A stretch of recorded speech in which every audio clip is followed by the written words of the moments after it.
하나님 말씀 같이 봅시다. 갈라디아서 4장 19절 20절 두 절입니다.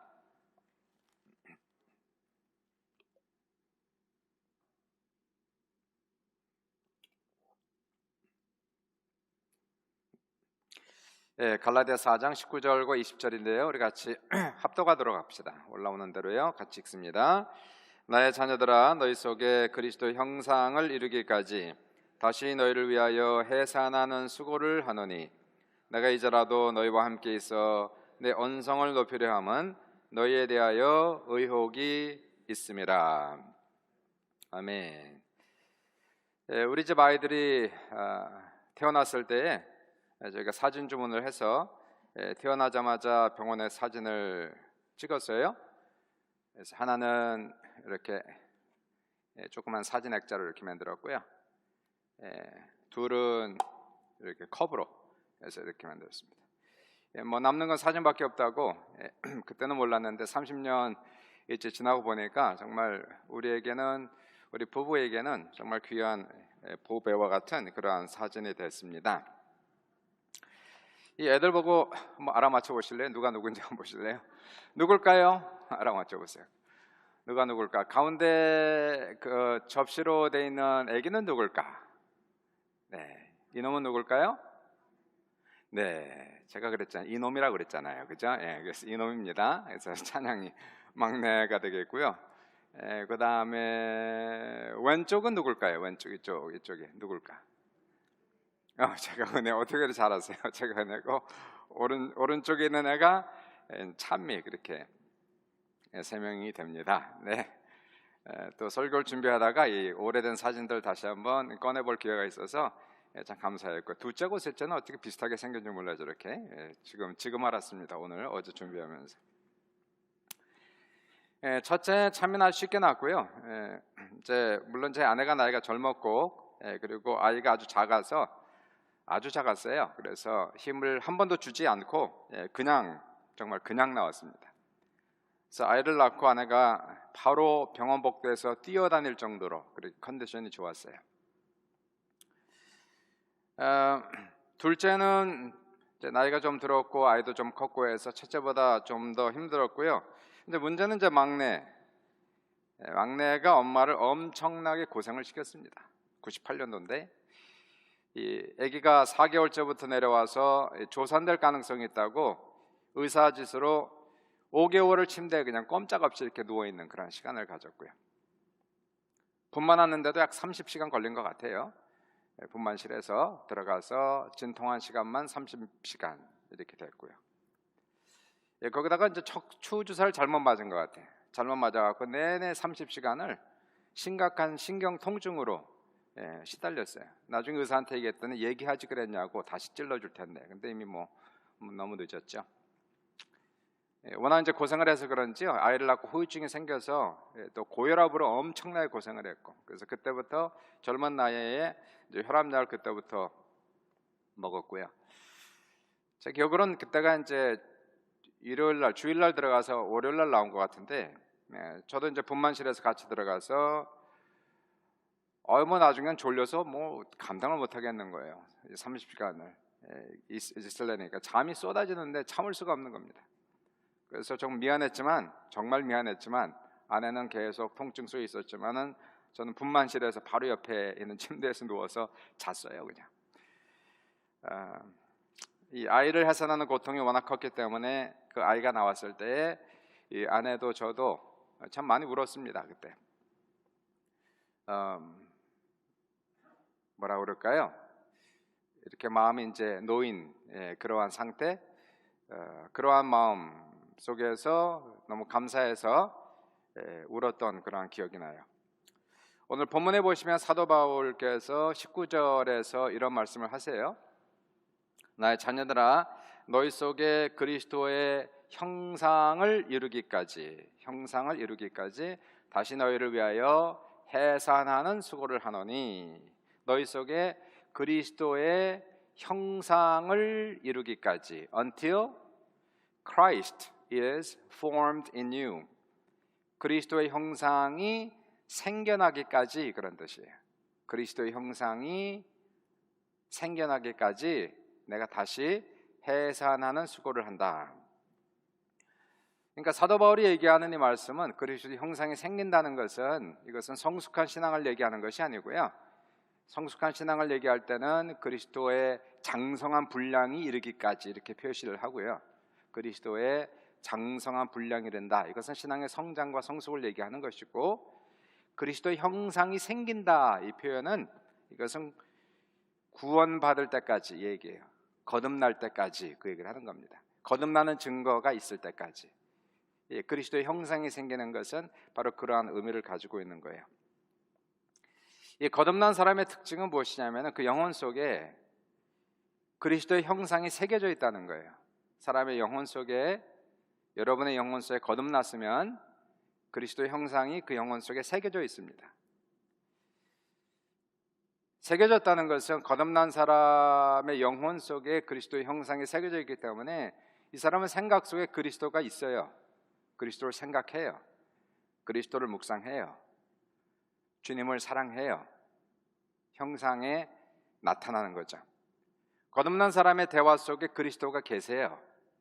예수님에 대해서 얘기하기를 즐겨해요. 물론 세상에 정치도 얘기하고 경제도 얘기하고 뭐 사업도 얘기하고 다 하는데, 그러나 그 대화 속에 그리스도의 얘기를 합니다. 부부지간에도, 그리고 성도들 간에도 그리스도가 빠진 대화가 아닌 그리스도가 포함된 대화를 한다는 거예요. 그리스도 형상이 있는 거죠.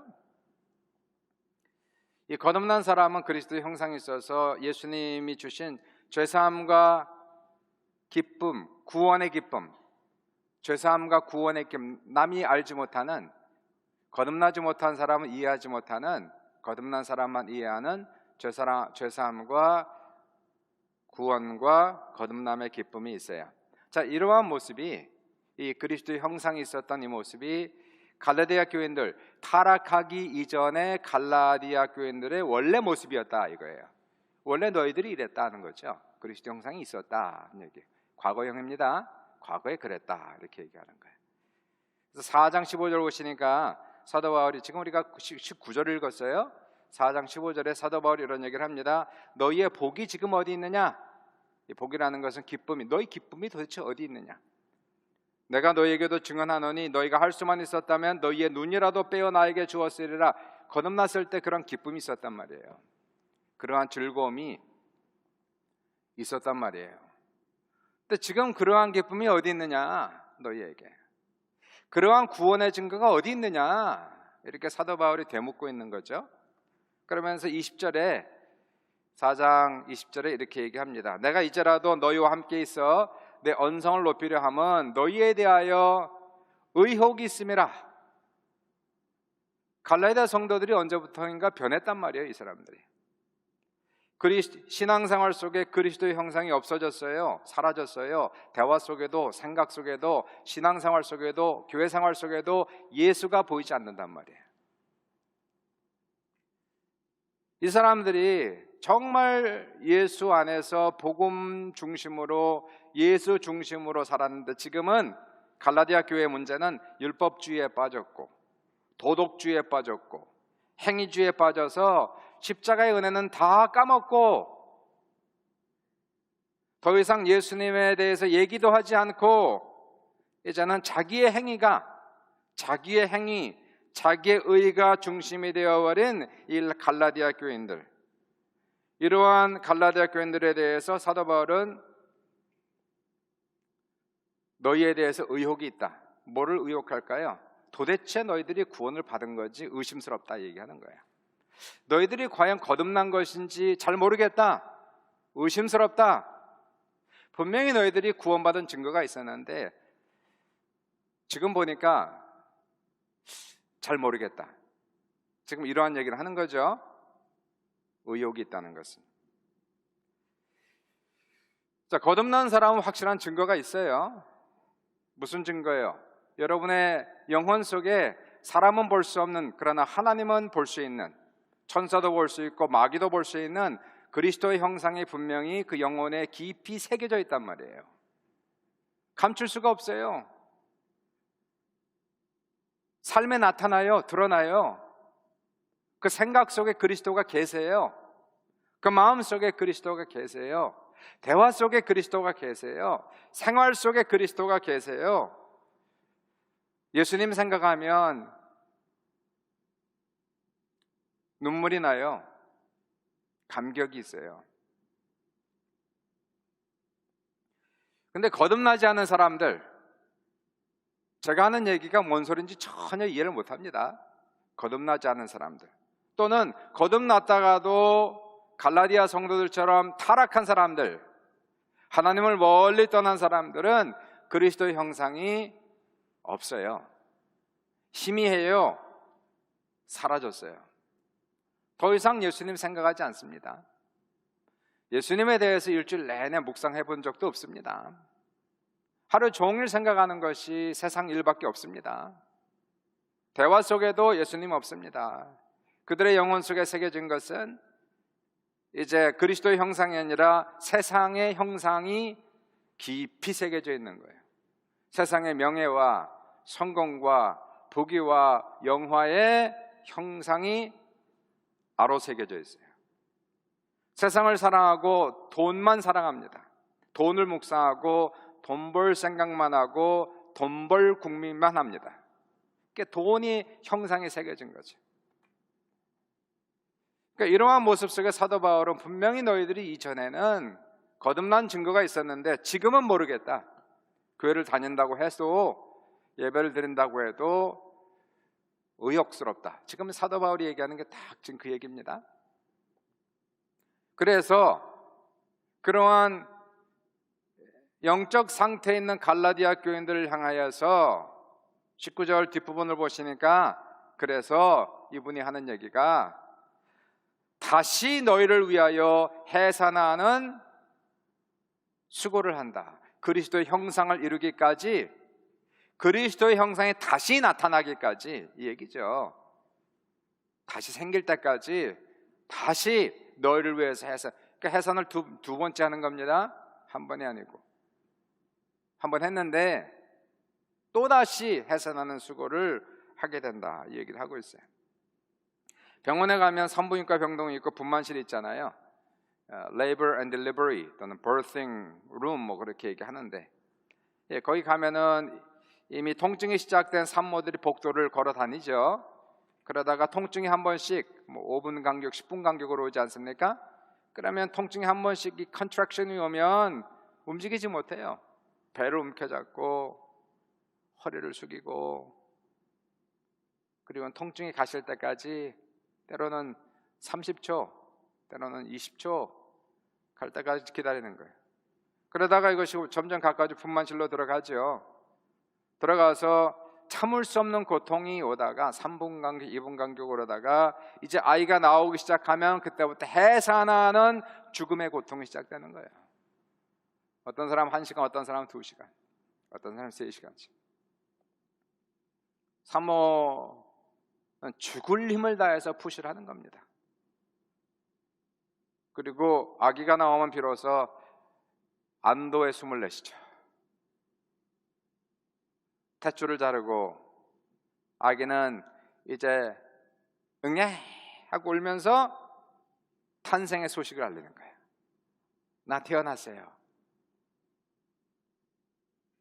한 생명이 이렇게 탄생하는 것처럼 사도 바울도 지금 그 표현을 쓰고 있지 않습니까? 너의 영혼이 다시 태어나기 위하여 다시 해산하는 수고를 한다. 영혼도 그냥 나오는 게 아니란 말. 영혼이 구원받는 것도 그냥 구원받는 게 아니란 말입니다. 어떠한 사람이 해산의 수고를 해야 그 한 영혼이 구원받고 거듭난다는 얘기를 하는 거예요. 저는 기도하죠. 하나님, 우리 교회에 많은 영혼들이 거듭나는 소리가 있게 하소서. 거듭나는 소리 들어보셨어요? 구원받는 소리 들어보셨어요? 영혼이 탄생하는 소리 들어보셨어요? 이 세상에서 가장 아름다운 소리는 영적 신생아들이 탄생하는 울음소리, 가장 아름다운 소리. 영혼들이 회개하고 울며 불며 사랑하는 하나님께로 돌아오는 소리, 거듭나는 소리. 세상에서 찢기고 고통당하다가 영혼의 주인 되신 하나님께로 돌아올 때 영혼이 울컥하고 주체할 수 없는 눈물이 나는 소리, 거듭나는 소리. 영혼들이 하나님 만나 죄사함을 받고 너무 감사하고 눈물 흘리는 소리, 거듭나는 소리야. 이 소리.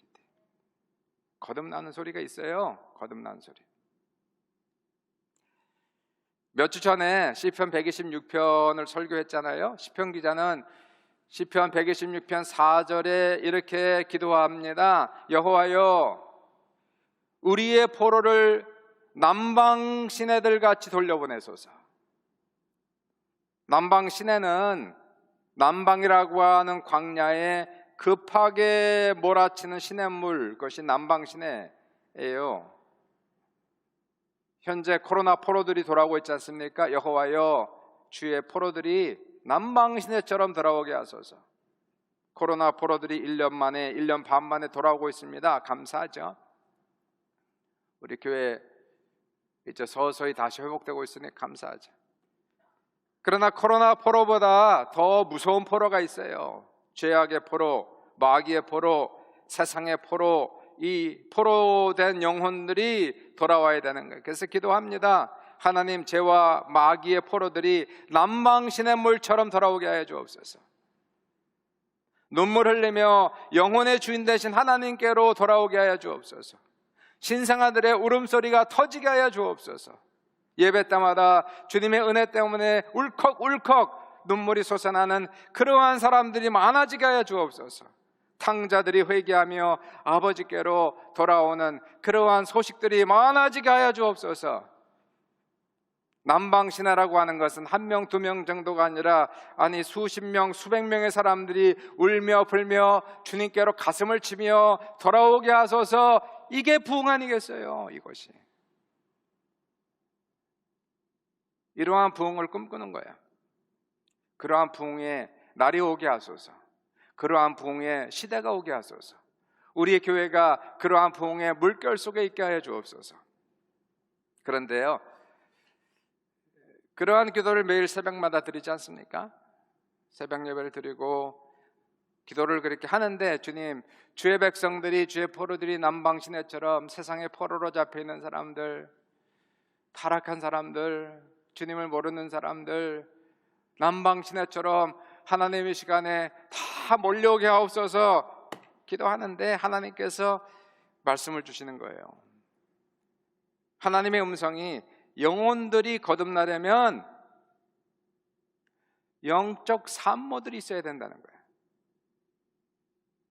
누군가가 해산의 고통을 지나가지 않으면 한 영혼도 구원받지 못한단 말이에요. 그 음성을 듣고 나서 깨달음이 왔어요. 그렇구나. 아무리 우리가 부흥을 위해서 기도한들, 영혼들이 돌아오기를 간절히 소원한들, 영적 산모들이 없으면 애 낳는 사람이 없는데 어떻게 애가 나오냔 말이에요. 애를 잉태하는 사람이 없는데 어떻게 애가 나오느냔 말이에요. 잉태를 해야 애를 낳지. 영적 산모들이 한 영혼 한 영혼을 잉태해주고, 잉태한 영혼들을 기도로 키워주고, 그리고 해산하는 그 고통을 지나가야 한 영혼이 나온단 말이에요. 한 영혼. 오늘 사도 바울은 자기 자신을 가리켜서 영적 산모라는 은유적인 표현을 하고 있지 않습니다. 해산의 수고를 하노라. 그는 말로 닿을 수 없는 해산의 고통을 통해서 갈라디아 교회 성도들 이미 나와서 키웠어요. 구원의 증거가 있었어요. 그리스도의 형상이 있었어요. 거듭난 확실한 열매들도 있었어요. 근데 이게 웬일입니까? 이 믿음 다 사라지고 이 은혜 다 떨어지고 타락했어요. 사도 바울은 도대체 모르겠다, 의심스럽다. 사도 바울은 그래서 이제 내가 너희를 위해서 다시 배를 두 손으로 감싸고 허리를 굽혀 해산하는 고통을 하고 있다라고 지금 표현을 하고 있는 거예요. 이사야서 66장 9절에 이사야는 이렇게 적고 있습니다. 여호와께서 이르시되 내가 아이를 갖도록 하였은즉 해산하게 하지 아니하겠느냐. 아이를 갖게 하시는 분도 하나님이시고 해산하게 하시는 분도 하나님이시라 이렇게 말씀하는 거예요. 하나님께서 태를 열면 아기를 갖는 것이고 태를 닫으면 아기를 갖지 못하는 거예요. 사람의 소관이 아닙니다. 하나님의 소관이에요. 그럼 우리도 영혼을 잉태해야 되는데 누가 과연 영혼을 잉태할까요? 누가 산모의 자격이 있는 겁니까? 누가 영혼을 품도록 하나님께서 그 사람의 영혼 속에 영적 아기를 잉태시켜 주는 겁니까? 그리고 그 사람을 통해서 한 영혼이 나오도록 해산의 고통을 지나가게 하는 겁니까? 영적 산모는 영혼을 사랑하는 사람, 영혼의 구원을 위해서 간절히 기도하는 사람, 이 사람이 영적 산모가 되는 거예요. 영혼을 사랑하는 사람, 그 사람의 영적인 구원을 위해서 간절히 기도하는 사람, 그 사람이 영적인 엄마가 될 수 있는 사람. 하나님께서 이러한 사람에게, 아무나가 아니고 이러한 사람들에게 영혼을 붙여주는 거예요. 그 영혼 속에, 여러분의 영혼 속에 구원받아야 되는 그 사람을 그 속에 넣어주시는 거예요. 여러분, 영혼을 품는 것과 소원을 품는 것은 아주 비슷합니다. 소원이 이루어지는 것, 소원을 품고 소원이 이루어지는 과정, 이것과 영혼을 품고 영혼이 태어나는 과정은 아주 비슷한 거예요. 여러분이 꿈과 소원을 갖기 원하신다면 그럼 꿈과 소원을 주신 하나님께 기도해야지요. 달라고. 하나님, 나에게 하나님의 소원을 주소서, 하나님의 꿈을 내려주소서, 거룩한 꿈을 나에게 심어주소서, 하나님 나라에 대한 열망을 허락하여 주옵소서, 기도해야 주실 거 아니에요. 그러한 사람에게 하나님께서 거룩한 하나님의 소원을, 하나님의 꿈을 심어주셔서 그 사람이 그때부터는 그 꿈을 품기 시작하는 거예요. 하나님이 주신 꿈은 시간이 지나가도 잊어지지가 않습니다. 하나님이 주신 소원은 내 마음속에 사라지지 않아요. 내 안에 계속 머물러 있고 자꾸만 생각이 나요. 이러한 사람은 그래서 그 소원을 잉태해서 계속 기도하죠. 아직은 손에 잡히지 않고 눈에 보이지 않지만 분명히 하나님이 소원이 이루어질 줄 믿습니다 라고 믿고 기도하고, 믿고 기도하고, 그러면 내 안에 소원이 자라가지요. 소원이 성장하지요. 아직은 탄생하지 않았지만 그러나 내 안에서, 그 꿈속에서, 소원 속에서 점점 이것이 구체화되고 가까워지고, 그렇게 키운 소원은 해산의 고통을 통해서 꿈이, 소원이 탄생하는 거예요. 창세기 15장에 하나님께서 무자했던 아브라함을 밖으로 데리고 나가 하늘의 별들을 보여주시면서 소망과 꿈을 주시지 않습니까? 아브라함은 이미 자식 낳기를 포기했어요. 저는 아닙니다. 근데 하나님께서 꿈과 소원을 심어주면서 내가 하늘의 별들을 셀 수 있을진데 내 자손이 저 별들과 같을지라. 하늘의 별들을 바라보는 아브라함, 포기했던 꿈과 소망이 다시 피어나기 시작했어요. 그리고 아브라함이 하나님을 믿음에 하나님께서 그의 믿음을 그의 의로 여기셨느니라. 아브라함은 비록 손에 잡히는 거 없었어요. 눈에 보이는 거 없었어요. 그러나 하나님의 말씀을 믿었어요. 식어지지 않는 소원을 가슴에 품고 기도했어요. 기도만 하면 하늘의 별들이 보이는 거예요. 별들이. 하나님이 보이셨던 하늘의 수많은 별들이 기도만 하면 보이는 거예요. 기도 속에서 포기할 수 없는 소망이 되고 소원이 되고 꿈이 되어서 그 말씀을 믿고, 불가능했지만 그러나 주님의 말씀을 믿고 끝까지 갔을 때에 아브라함은 그 나이 100세에 이삭을 낳는 놀라운 기적을 체험했잖아요. 하나님께서 이렇게 꿈과 비전을 잉태하게 하시고 탄생하게 하듯이 영혼도 똑같이 잉태하게 하시고 탄생하게 하시는 거예요. 여러분, 누굴 위해서 기도하고 계십니까? 여러분은 남편을 위해서 기도합니까? 아내를 위해서 기도합니까? 타락한 자식을 위해서 기도하고 있습니까? 그 영혼을 잉태해야 되는 거예요. 그 영혼을 잉태하고 해산하는 고통을 지나가야 되는 거예요. 잉태된 영혼은 아기를 갖게 되면 그 태아는 엄마의 자궁 속에 잘 착지돼야 됩니다. 착지돼서 자라가야 돼요. 처음 3개월은 유산될 가능성이 많기 때문에 정말 조심해야 됩니다. 산모들은 술이나 담배를 다 끊어야 돼요. 커피도 마시면 안 돼요. 산모들은 너무 놀라도 안 되고 충격을 먹어도 안 됩니다. 태교를 해야 되는데 태교 아이를 위해서 좋은 생각만 하고 좋은 말만 하고 좋은 응원만 듣고 마음이 늘 평안한 상태에 있음으로 말미암아 그 아이가 건강하게 자라가도록 태교를 시켜줘야 되는 거예요. 우리 주변에 보면은 영적으로 유산되는 아이들이 너무 많아요. 하나님 분명히 주신 아이인데 유산됐어요. 애가 떨어진 거예요.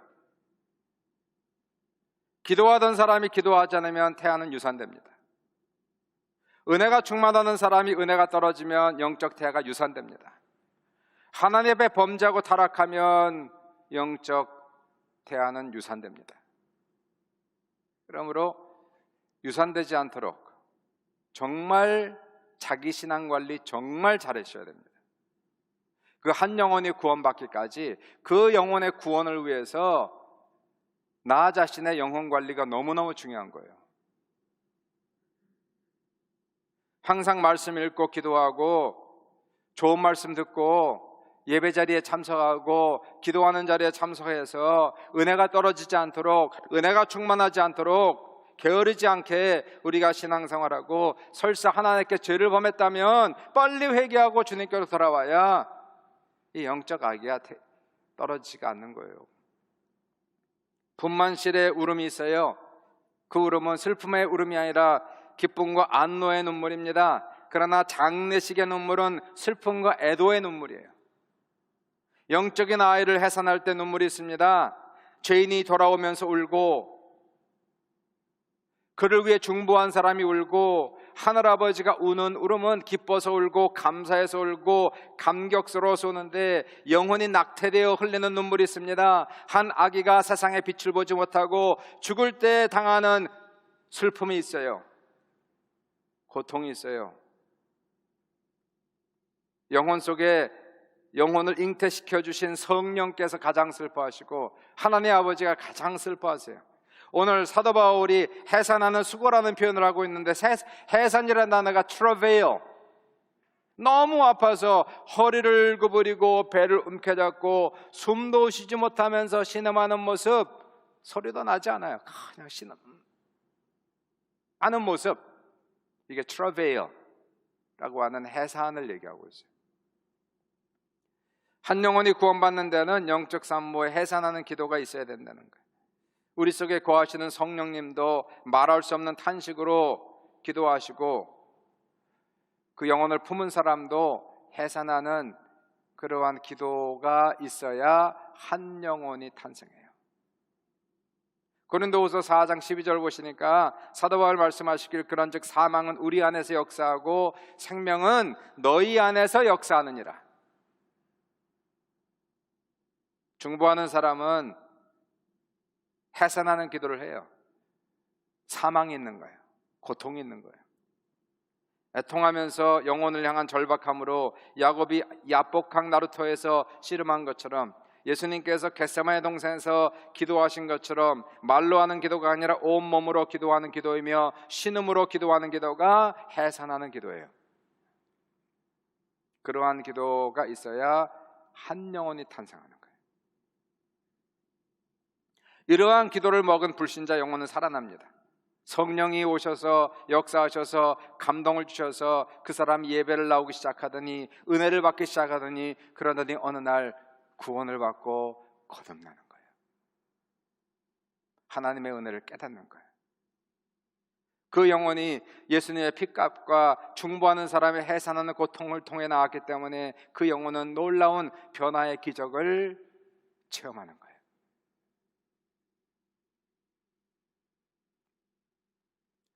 교회는 예배도 중요합니다. 정말 중요합니다. 친교도 중요합니다. 빨리 친교해야 됩니다. 전도 엄청 중요합니다. 아이들의 신앙교육 정말 중요합니다. 그러나 이 모든 것에 선행되어야 하는 것이 있다면 기도입니다. 기도가 없이는 생명이 전달이 안 돼요. 하나님의 생명이 전달이 안 돼요. 그냥 행사에 끝나는 거예요. 프로그램으로 끝나는 거예요.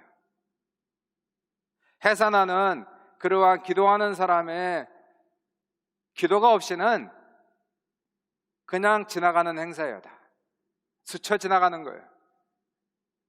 찬양이 살아나려면 찬양을 드리는 사람들의 간절한 기도가 선행되어야 되는 것이고, 설교가 살아나려면 설교자의 애통하는 기도가 먼저 있어야 되는 것이고, 친교가 신령한 친교가 되고 생명을 전달하는 친교가 되려면 온 교회가 기도해야 되는 것이고, 전도는 말 그대로 전도는 사람을 교회로 데리고 오고 복음을 전하는 데까지가 전도예요. 거기까지가 전도입니다. 사람을 교회에 데리고 오고 그 사람의 복음을 전하는 것. 전도 속에는 아직 구원이 없어요. 근데 그 전도받은 영혼들, 전도받고 교회 나온 성도들, 복음을 전한 사람들, 그 사람이 정말 거듭나려면 누군가 그 영혼을 위해서 해산하는 기도를 드려야 돼요. 여러분, 교회 부흥은 숫자가 아니더라고요. 많으면 좋죠. 그러나 그러한 것에 우리가 현혹되면 안 됩니다. 영혼의 부흥이 진짜고, 영혼이 부흥이 한 영혼이라도 은혜를 받아야 돼. 한 영혼이라도 변화를 받아야 돼. 한 영혼이라도 거듭나야 돼. 한 영혼이 중요한 거예요, 하나님 앞에는. 물론 수많은 영혼들이 남방신하처럼 몰려오면 좋겠지만 우선은 한 영혼, 한 사람이라도, 하나님, 누군가가 한 사람이라도 은혜를 받는다면, 누군가 한 사람이라도 깨진다면, 누군가 한 사람이라도 변화를 받는다면, 한 사람이라도 주님 거듭난다면 성공한 겁니다. 기도가 없이는 결코 영혼들이 구원받지 못하여 기도가 생명을 흘러가게 하는 생명선입니다. 여러분, 거듭나셨습니까? 거듭났다면 이제는 누군가를 위해서 영혼을 잉태해야 될 때가 아닌가요? 내가 거듭났다면 누군가가 해산의 고통을 했기 때문에 내가 거듭난 거 아닌가요? 누군가가 수고를 했기 때문에 내가 구원받은 거 아닙니까? 그럼 나는 복음의 빚진 자가 아닙니까? 누군가의 고통을 통해서 내가 오늘 이 시간 이 자리에 있다면 그럼 나는 누군가의 희생의 빚을 졌단 말이에요. 그럼 이제 나도 빚을 갚는 차원에 있어서 내가 정말 구원받았다면, 거듭났다면 이제 나도 누군가 어떤 한 영혼을 품고 하나님 기도하게 하소서, 기도합니다, 하나님 나에게 영혼을 붙여주십시오, 그 영적 태아가 잘 착지하게 하시고 자라갈 수 있기를 간절히 원합니다. 하루에 여러 번씩 그 영혼을 위해서 기도하고, 기도하는 중에 성령이 마시면 해산하는 듯한 그러한 고통 속에서 눈물로 한 영혼을 위해서 기도하고, 그러한 기도를 먹은 사람이 어떻게 구원받지 않을 수가 있어요?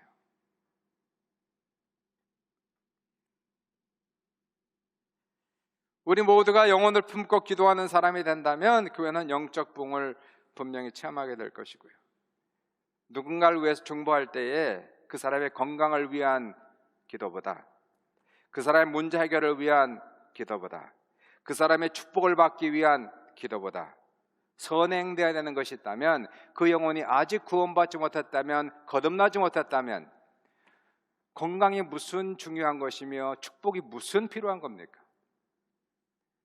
그 영혼이 하나님 우선 1차적으로 인격적으로 주님을 만나게 하소서, 거듭나게 하소서, 변화받게 하소서. 그리고 그 위에 하나님의 축복도 있는 것이고 건강도 있는 것이고 물질도 있는 것이고, 이러한 놀라운 영적 부흥이 일어날 수 있기를, 이러한 놀라운 기도의 부흥이 일어날 수 있기를 하나님 나도 영적 산모가 될 수 있도록, 기도하는 사람 될 수 있도록, 영혼을 사랑하며 울 수 있는 사람이 될 수 있도록 하나님 그러한 사람 되게 하소서. 여러분 누굴 위해서 기도하고 있습니까? 지금 여러분의 남편입니까? 아닙니까? 여러분의 자식입니까? 여러분의 부모입니까? 여러분의 친구입니까? 아니면 성도들 중에서, 교회 다니는 사람들 중에서 아직도 의혹이 가는 사람들, 의심 가는 사람들, 이런 사람을 품었습니까? 기도하고 있습니까? 기도해야 돼요. 우리가 다 기도함으로 이러한 놀라운 이 부흥을 체험할 수 있는 우리가 모두가 될 수 있기를 주님의 이름으로 축원드립니다. 우리 반주자는 528장을 좀 쳐주시고요. 이 찬양은 81년도 제가 처음에 아직 구원받기 전에, 아직도 교회 다니기도 전에 누군가의 전도를 받고 한 수련회를 참석했을 때 그때 들려오는 찬양이 528장이었어요. 예수가 우리를 부르는 소리. 근데 왜 그 음성이 그렇게 꼭 나를 부르는 것 같았습니까? 나보고 오라는 듯한, 아직 교회도 안 다닐 때였어요. 나보고 오라는 듯한 그러한 소리로 그 소리가 막 들려왔어요. 처음 듣는 그러한 찬송 소리에 마음이 많이 열리고, 그리고 얼마 있지 않아서 내 스스로 내 발로 교회를 걸어 나갔어요. 누군가가 기도했겠죠? 누군가가 나를 위해서 기도했기에 그러한 사건이 있지 않았겠습니까? 어떻게 그러한 일들이 우연히 생길 수가 있어요? 누군가가 전도했기에, 누군가가 기도했기에 하나님께서 내 영혼을 부르셔서 그 찬송 소리를 듣게 하셨고, 하나님 앞에 나오게 하셨고, 그리고 교회 나온 지 1년 만에 박살나게 깨졌습니다. 그리고 하나님의 자녀가 된 거예요. 과정이에요. 다 과정을 겪어야 돼요. 한번 이 찬양 한번 불러봅시다. 이 찬양 부르면서 혹시 하나님께서 여러분을 부르시는지 그것도 모르겠어요. 예수가 우리를 부르는 소리.